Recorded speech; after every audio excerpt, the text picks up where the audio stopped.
Bonjour, je m'appelle Joanne Jeté et je suis la directrice générale de l'Organisation des jeunes de Parc Extension, qu'on appelle plus communément PYO. La jeunesse de Parc Extension, premièrement, c'est un quartier très jeune, alors ils sont nombreux, sont issus souvent de l'immigration ou d'une diversité culturelle, et c'est aussi des jeunes curieux et actifs qui aiment explorer, que ce soit en sport et en loisirs, une multitude d'activités. Alors, PYO a débuté en 1967. Alors, c'est un organisme qui a 55 ans d'histoire.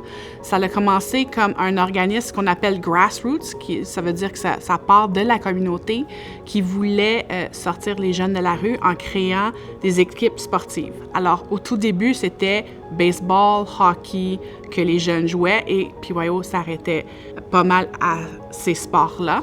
Mais avec l'immigration et les vagues d'immigration qui s'installaient à Parc Extension, les besoins ont grandi et PYO a multiplié les services qu'ils offrent. On offre une cuisine, des camps de jour, des sports et loisirs, un drop-in pour les plus vieux.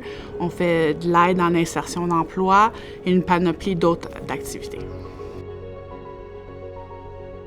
La mission de PYO, c'est d'améliorer la qualité de vie des jeunes et de leurs familles, et ça en offrant des sports et loisirs et des services accessibles, mais sans égard à la discrimination qui peut être faite.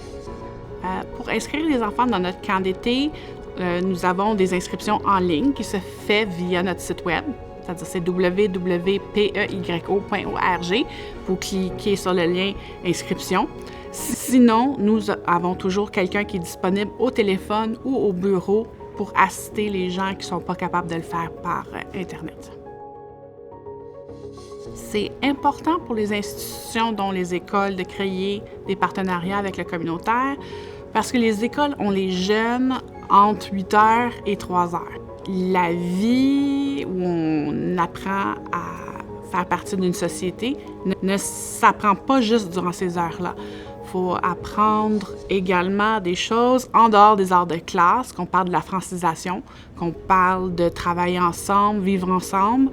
Alors, c'est tout à l'honneur des écoles de faire des liens avec le communautaire, parce que nous, on a les enfants les fins de semaine et après 3 heures.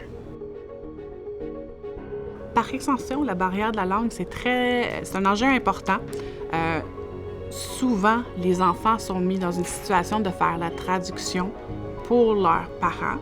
Alors, on s'entend que lorsque c'est un sujet touché, qu'on parle d'un échec ou un comportement qui n'est pas acceptable, que l'enfant lui-même joue le traducteur aux parents, ce n'est pas l'idéal.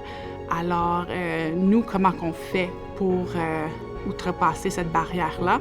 C'est qu'on a accès à une panoplie de traducteurs qui peut travailler avec nous lorsqu'on doit parler avec un parent.